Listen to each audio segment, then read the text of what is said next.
This episode is supported by NatWest, providing ease of mind when it comes to business payments.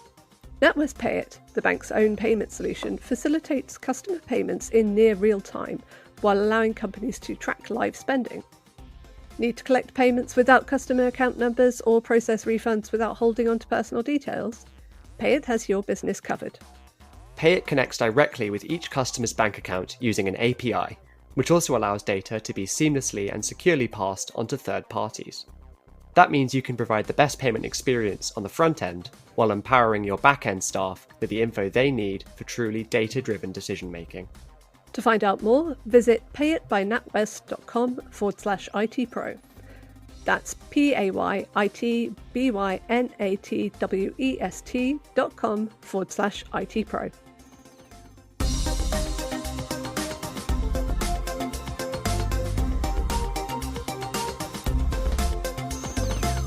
Hi, I'm Rory Bathgate. And I'm Jane McCallion. And you're listening to the IT Pro podcast, where today we're discussing privacy-enhancing technologies and what they offer businesses. As the economy becomes increasingly dependent on data, companies have sought to derive greater value from information about their customers. There's immense profit to be made in mining user actions, as social media firms and loyalty schemes have demonstrated, but individual rights also have to be respected.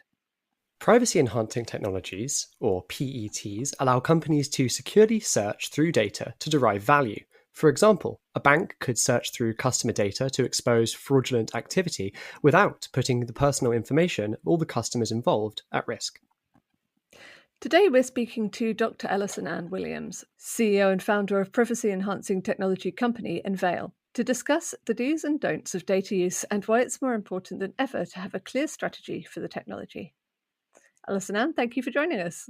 Thank you for having me.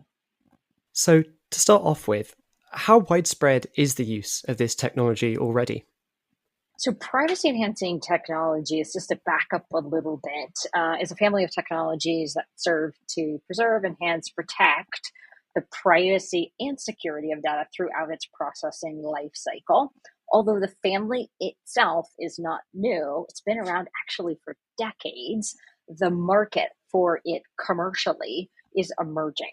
So for privacy enhancing technologies in terms of widespread use, folks like Gartner predict that by 2025, you're going to see about 60% of all large organizations globally leveraging some form of privacy enhancing technologies for secure data sharing, collaboration, monetization, etc. We're very much building to that point right here today in 2023. So we're getting there. I mean, how much of an acceleration have we seen then? If it's something that's been around for decades, you say we're seeing increased growth now. What kind of acceleration are we talking? Like, has this gone from zero to massive? Is there much room for market growth, I guess? Oh, for sure. So it is a new market. And we as a company have been in this new market creation motion for almost 7 years at this point to get to where we are today, where, if you Google privacy enhancing technologies, you see all kinds of things coming up around policy organizations, regulatory bodies, commercial entities, and various verticals, et cetera.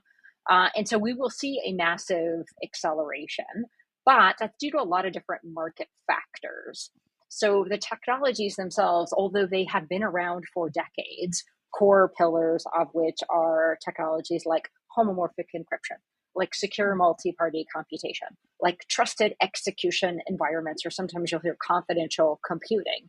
They have only become practical for use in the last few years. Prior to that, they were possible, but not practical. So even though a technology exists, that's great, but it has to be able to be used practically for us to even be able to have a commercial market so that commercial entities can consume the technologies themselves to actually add value. And so you've seen that acceleration occur, but having technologies that are practical clearly are not enough to create a market. So there are several other kind of market factors at play right now that are causing this dramatic acceleration of the adoption and the recognition of value of privacy enhancing technologies. So things like the rise in the digital economy. In order to really participate in the digital economy, you have to be able to operate globally. and to use data all over the world from a variety of sources. But at the same time that you need to be able to leverage data across the globe from all of these different sources, you now see people really pulling in and this kind of hyper localization, as you'll see it called, where now you're seeing that in countries wanting to make sure that the data doesn't leave their walls or their borders. Or from a consumer perspective, this greatly increased awareness and demand for privacy, for wanting their personal information to be protected. So you have this simultaneous globalization with this kind of hyper localization. And so then the question becomes, okay, well, how do you make both work? So how do you leverage data across these silos and these boundaries globally while still respecting the reasons those silos and boundaries exist? That's exactly what privacy enhancing technologies serve to do very uniquely. They allow data to be used, searched, analyzed, machine learning models run, etc., across these silos and boundaries of data, whatever they are, while still respecting the reasons those silos and boundaries exist. So they have this have your cake and eat it too kind of posture in this world of globalization and hyper-localization, which is why you see them now accelerating in terms of market adoption with that kind of stat that I mentioned earlier around Gartner, predicting that we're going to see a dramatic increase in the adoption of privacy enhancing technologies in order for businesses to really survive and thrive as we move forward. There's a lot there that we can unpack. To start off with, I wanted to follow up on what you said about encryption. I mean, an old-fashioned view would be, okay, great, you give me the key and then I can decrypt your data and use it as needed, and then I'll re-encrypt it and put it back where it was. I was wondering if you could expand on the specific types of encryption that you mentioned. Yeah, so homomorphic encryption is what I mentioned before, which is one of the core pillars of the privacy enhancing technology family. So there are three core pillars, one of which is homomorphic encryption. I'll come back to that in a second. The second one is something called secure multi-party computation, which I think is beautifully named because it does exactly what you would expect from the name, which is allow multiple parties to perform computations in a secure manner.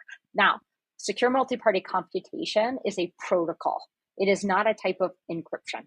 It is a protocol that can use encryption. It can use homomorphic encryption. It can use other types of encryption, which we'll come back to. And then finally, that trusted execution environment pillar. So for homomorphic encryption, it is this kind of special, sometimes called the Holy Grail. And if you could see me, I'm using air quotes. So that's very built up. Holy Grail of encryption because it allows you to perform computations in the encrypted domain or in ciphertext space as if they were in the plain text world, or as I like to say, the real world, where humans could actually consume the information. So for example, if you take the value of 3 and homomorphically encrypt it, if you take the value of 2 and homomorphically encrypt it, and you multiply those two encrypted values together, and then you go decrypt that product, you get the value 5, as if I had added them together. Now, if you take any other type of encryption, AES 256, for example, and you encrypt the value of 3, and you encrypt the value of 2, and you multiply those two encrypted values together, and you go decrypt it, you get absolute garbage. That's the power of homomorphic encryption, that you can perform these kinds of computations in the encrypted domain. Okay, so then who cares about that? Why is that important? Because if you take those primitive building blocks, which are what homomorphic encryption will give you, that ability to multiply two encrypted values together or add two encrypted values together, and you could build those into very complex functionality that's actually useful, that you and I would call encrypted searches to happen, encrypted analytics to occur, encrypted machine learning models to be evaluated or trained over data without ever being decrypted at any point during processing. So to take that one level up, okay, who cares about that? Well, what if I'm a bank and I need to perform a customer check of some kind from a country in which they have those kinds of data residency stipulations that I described earlier, where you need to protect that customer's information outside of the country? Well, I could take a search containing that customer's personal information within the country, encrypt it there, send that encrypted search out over to another country, have it run over that other country's data that's being legally made available for that purpose. Now, that search containing that personal information is never decrypted during processing. So it's processed over that data, encrypted results are produced, brought back to the origination point where they're decrypted. And now, in a matter of seconds, I can see, does this other country know anything about the specific customer that I'm banking? And I can do it in a way that never revealed any personal information outside of the walls of that originating organization. So in that case, the silos and boundaries of data are country-oriented, jurisdictional in nature, which is why privacy-enhancing technologies completely change the paradigm of how and where organizations can leverage data across these silos and boundaries to unlock value. I've got to say, I find all of this really interesting. One of the things that strikes me, and I don't know how applicable it is here, is that it can be, so it's something that comes up with research quite often, that when you're anonymizing data, it's actually very hard to anonymize it properly and like to make it impossible to unentangle who it is who's involved. Some of this is kind of, it's not anonymization, but it kind of is, if you get what I mean. That, we want to keep the privacy of people, the kind of level of abstraction from who we know. I guess what I'm asking is this really as good as it sounds, or where are the potential pitfalls involved in PETs? Yes, we get that reaction a lot where this sounds magical, it's too good to be true, etc. It's not magic, it's just math, is what I tell people. And then, some people get really excited about that and other people kind of roll their eyes and fall asleep. It depends on how you feel about math, right? Now, privacy enhancing technologies uniquely protect data in use when it's being used or processed, not when the data is sitting at rest in the file system or moving around the network in transit. So we like to kind of call those three states of data the data triad. It's just an easy way to think about it. So data has three states, of which all kinds of processing and other technologies to protect data, et cetera, are derived. It's sitting at rest, it's moving around in transit, or it's being used or processed. So from that perspective, how do you meaningfully use or process data? To extract insights that lead to valuable information and business value for the organization. You search it, you run an analytic over it, or you run a train or machine learning model, which is really an analytic, but we'll separate it out just for posterity purposes at this point. That's what you do. So those functions are what privacy enhancing technologies are designed to address. It is not a silver bullet for all measures of data protection. So when you say it sounds too good to be true, does it do all the things? It does not do all the things. It protects data in use only. Where we see people kind of as a common myth get a little turned around privacy enhancing technologies is thinking that it can also protect data at rest and data in transit. There are wonderful other technologies that do that. They are not called privacy enhancing technologies. That's not what's in that core family. So that's certainly a myth. It's not a silver bullet. It won't protect everything, for example.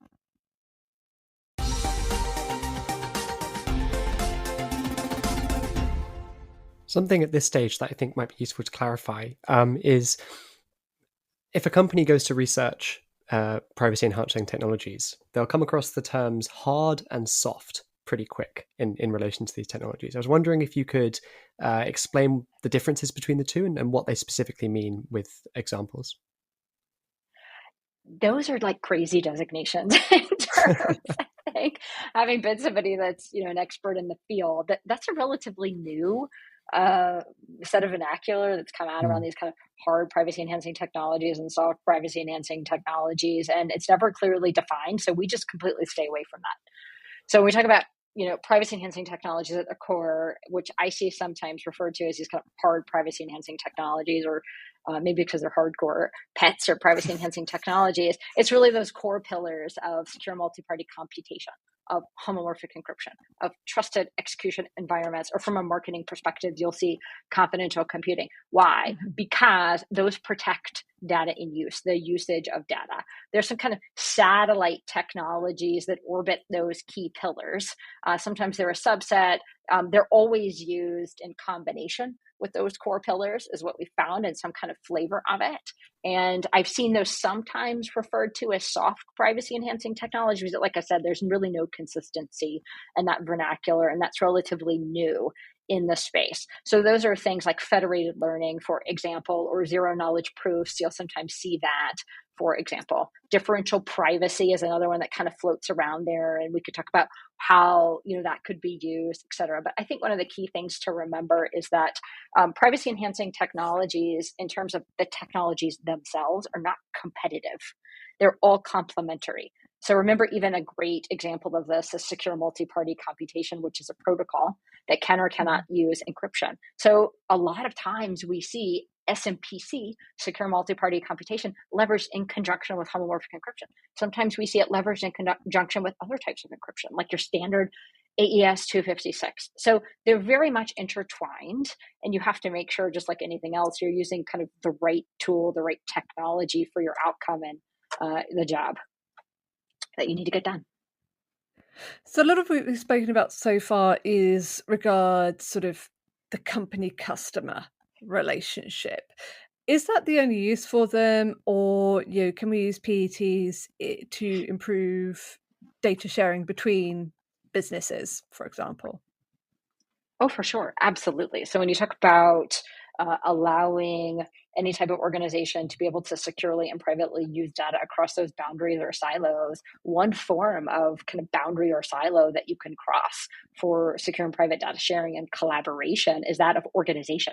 So, for example, bank to bank, or maybe a healthcare entity to another healthcare entity. So there's so many use cases where you could introduce this kind of collaboration, or sometimes you'll hear it called co-opetition, between various organizations where they have a common interest, that if they could share and collaborate, but still leave the data as it is, where it is within their own organizations. So both orgs retain positive and auditable control of their own data, which is really key. They don't have to centralize it. They don't have to give it up, but then make it available to the other organization to use in a secure and private way, of course, within the proper governance framework.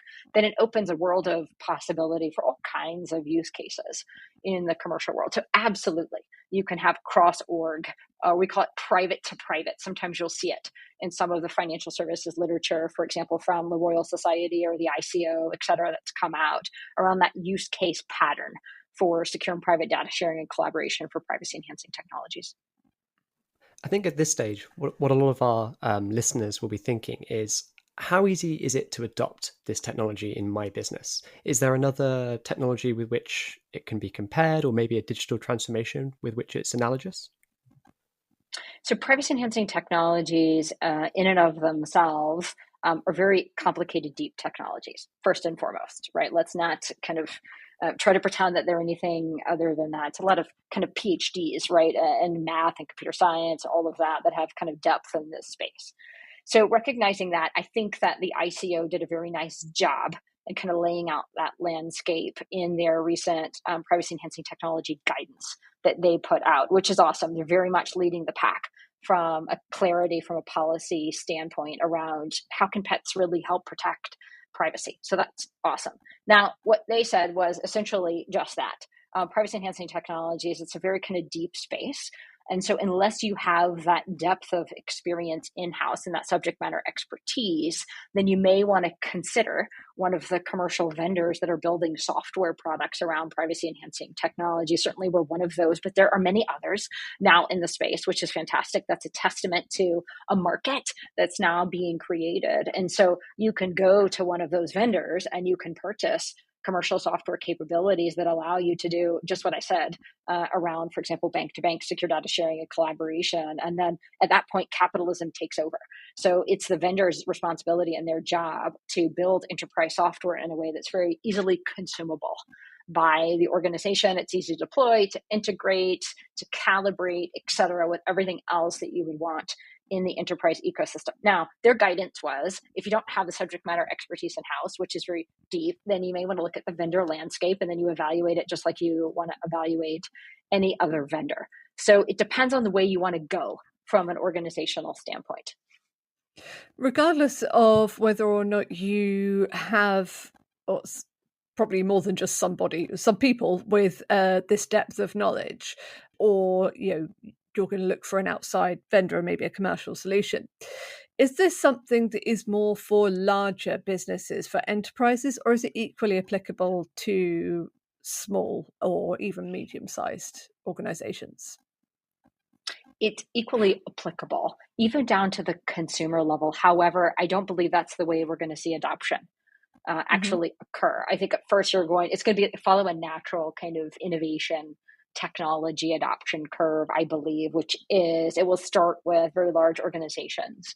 And then after that is well established and well adopted. It will then trickle down to more medium-sized small businesses, and then finally down to consumers, because the need to use data in a secure and private capacity really transcends all types of organizations. That's why it's a horizontal market, which is very exciting to be in the space, but it will take time to see it go all the way down to the consumer level. And you do think it'll go down to the consumer level? For sure, absolutely. And you see a little bit of that happening today with some large organizations kind of building in some of the privacy enhancing technologies to apps on phones and different things like that for very specific purposes. And it's hidden behind the scenes for most users. So you won't necessarily know that it's there, but it will enable you to be able to access data and use data in ways that you couldn't have before, or enable your data to be protected in ways that it wouldn't have been able to be protected before, which some people are certainly more attuned to than others. Yeah. Something you mentioned earlier is that some businesses are coming in with an unrealistic idea of this technology, whether that's that it can protect all data at rest, whether that's that it's this silver bullet that can forever free them from, say, GDPR regulations or whatever. Is there an awareness problem surrounding this technology currently? And if so, how do we fix that? I think with any kind of new market, an emerging market, there's always an awareness problem until it's a fully established market and everybody knows what it is, right? That's just kind of the normal adoption of innovative technology. So there will be an awareness issue and an educational component to privacy enhancing technologies as a market for a while as we move forward. And I think that, if we look back 7 years, people only knew about it in kind of esoteric academic circles who, PhDs in math or computer science or research kind of entities or organizations that were working on it because of the potential of the technologies that we're talking about today. So it's emerged and it's grown quite a bit since that time. We have a ways to go. And so from an educational standpoint, I think it's just being out there, making sure people understand what privacy enhancing technologies are, what they aren't, which we've touched on just a little bit. And then, answering questions as they come up as a community, I would say, of the folks that are in the privacy enhancing technology space, which now includes policy entities, regulators, commercial vendors, governments, research organizations and entities, et cetera. Something else you mentioned earlier was the potential to use this for machine learning. Now, Jane's probably sick of hearing me talk about AI at this point, but this must be something that companies are looking into. There's obviously privacy concerns over data sets and training for, say, large language models. Do pets have a role to play here too? And they have a huge role to play. And, what's buzzily called kind of secure and private AI, which I have to kind of roll my eyes at too, having done machine learning before it was ever the cool thing to do, because I thought it was interesting, and now it's really cool, which is great. It's like first time I'm cool in my entire life. so yay for that, right? But if you take privacy enhancing technologies, which of course protect the usage of data, and you combine them with machine learning, you get what's called privacy preserving machine learning, which is a really critical piece of really operationalizing AI or ML. Because once you have kind of trained your model or you evaluate your model or you see the potential of machine learning to add value to the organization, now the rubber meets the road when you have to go operationalize it. And then you have to think about all kinds of things about AI trust and risk and governance. But one of those key pockets that you've got to consider is around the actual privacy and security of the models and the results themselves as they're being generated. So one of the things that's, very kind of common and easily discoverable is if you can see the model itself, the machine learning model, then you can easily get back to the data over which that model was trained. And if that data has any sensitivity to it whatsoever, which could be personal information, it could be health information, it could be all kinds of things, IP, etc., then clearly that is a problem for organizations to be able to actually use that model to derive insights anywhere out of their trusted walls. So with privacy enhancing technologies, you can take that model that's been trained on sensitive data, you can encrypt the model, and then now you can go evaluate it in its encrypted state without ever being decrypted, which means that there's never an opportunity to get back to that personal or sensitive data over which that model was trained when it's being used to get those insights running over data. So what happens is that completely opens the door for leveraging machine learning to get those unique insights that it can deliver in places and over data sets across those boundaries and silos of data that you could have otherwise never gotten those insights from before. The same thing is true for training the model or making it smarter over different data sets. So you can use privacy enhancing technologies to enable buzzy things like encrypted federated learning to be possible. So now you could go train your model or make it smarter in all these decentralized, disparate data sets without ever compromising any of the data over which that model had been previously trained. Again, opening the door for where you can go actually make your model smarter. So privacy preserving machine learning, again, PET plus ML, is a very core piece of secure and private AI. And really that, like I said, that operationalization component of, yay, it works. Now what? How do we actually use it responsibly and to its fullest potential? And that's where PET comes in.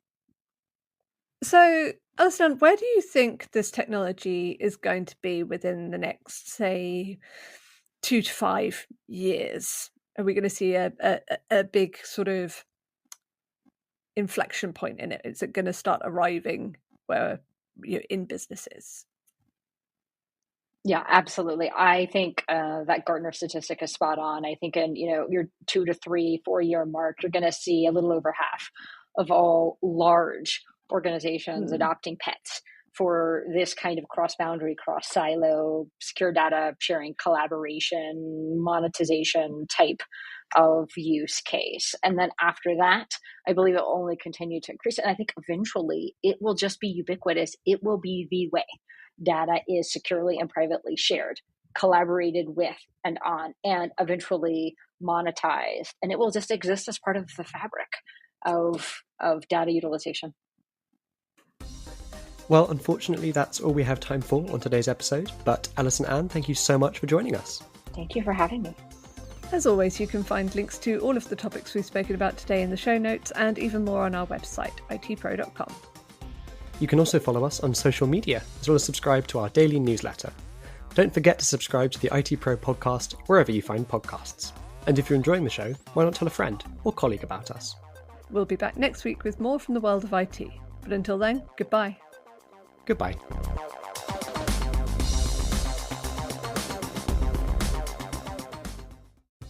This episode is supported by NatWest, providing ease of mind when it comes to business payments. NatWest Payit, the bank's own payment solution, facilitates customer payments in near real time while allowing companies to track live spending. Need to collect payments without customer account numbers or process refunds without holding on to personal details? Payit has your business covered. Payit connects directly with each customer's bank account using an API, which also allows data to be seamlessly and securely passed onto third parties. That means you can provide the best payment experience on the front end while empowering your back-end staff with the info they need for truly data-driven decision-making. To find out more, visit payitbynatwest.com/ITPro. That's PAYITBYNATWEST.com/ITPro.